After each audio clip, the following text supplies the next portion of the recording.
Sige na, pabigyan mo naman ako. Darating na yung anak ko eh. Kahit isa na naman. Kakatapos lang. Ito naman kasi, Yan na. kasi minsan lang naman tayo gumagalingan. Sige na, pabigyan mo na ako. Ayos naman to. Pinabigyan na nga ako ng anak ko para nangapa sa ating dalawa. Kaya dapat, ano na natin?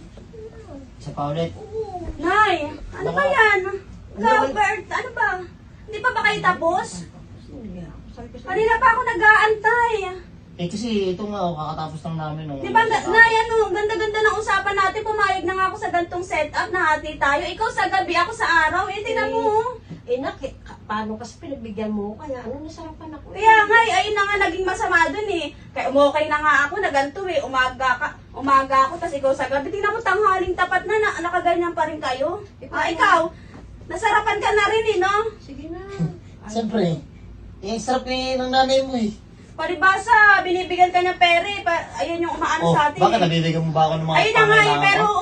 umokay na nga ako sa gantong setup, tas ganyan pa kayong dalawa. Anong magagawa ko eh?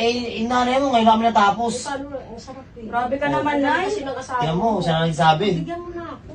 Mamaya na, mamaya ka na. Basta, Pagkatapos tama na namin Nay, dito, ako sige, sunod ka naman. na lang. Kanina pa ako nag-aantay eh. Kanina pa kasi sabi ko. Sige na Nay, ako naman. Ikaw, ako naman. Pagkat ako ngayon, mamaya ka na sumabay. Ano ba yan? Maganda-ganda ng mga usapan natin eh. Saka ano ibinigay ko sa kanya. Ulit pa nga kami ulit eh. Papahinga lang ako sa Ba't tapos gagawin asawa na kami mo? ulit Kung eh. ako naman yung asawa mo ah.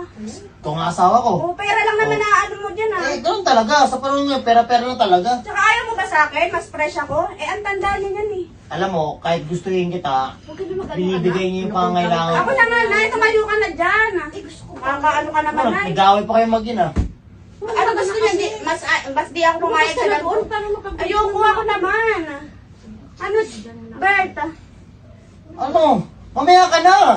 Una ko ng teteng naman yan. Ayoko na. Umalis ka na, Uy! Nay. Doon ka na! Tanghali na. Mamaya siya na naman yung ano niya. Wala kang pakialam, doon ka na. Sasabihan na lang kita pag okay na kami. Saglit lang na. Magiging saglit na lang yung oras ko dyan sa'yo. Eh, ganun talaga.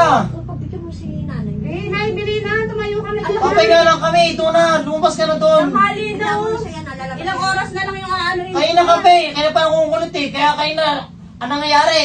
Tumatagal na tumatagal kasi Oh, hindi ko kayo kinukulot. Pinapabayaan ko kayo kanina ah. kinukulit, ginagawa mo, sumisigaw-sigaw, paparinig ka pa nga Gusto kanina mo eh. na, anak ko, bigyan mo. Isa na lang. Ayoko na. Wala mo na. Ilang beses mo nang ginagawa to. Lagi kang sobre eh. May usapan naman tayo Sige eh. na, ikaw naman si mama. Tumayo ka na dyan, Nay. Mama mo naman to eh. Sige na. Mama. Ayun na nga, inanay kita eh. Tapos ganito, nagkahati tayo sa isang lalaki. Tapos okay naman na sa akin. Tapos ganito. Doon ka na, doon ka na, doon ka na, doon ka na, doon ka na. Pag natin yan, matagal ang usapan doon. Alisin mo na si nanay dyan. Matagal ang usapan doon, lumabas ka muna. O Sige, maya-maya siya na rin naman ah. sige, pagbalik, mamaya sabihan ka agad. Lumabas ka na doon. Lumabas ka na. Siguraduhin nyo lang ah. Lumabas ka na. Last na yan ah. Oo, sige na. Ano? 30 minutes na lang ah. Ako na Oo, yan. lumabas ka na, dala mo na. Siguraduhin Lumabas ka nyo. na, sige. Babalikan ko kayong dalawa dyan. Lumabas ka na. Nay ah. Oo, sige na, anak. Lumabas ka na, lumabas ka na. Siguraduhin nyo lang ah. Ano nga, para matapos ito, ang dami na ano yan eh.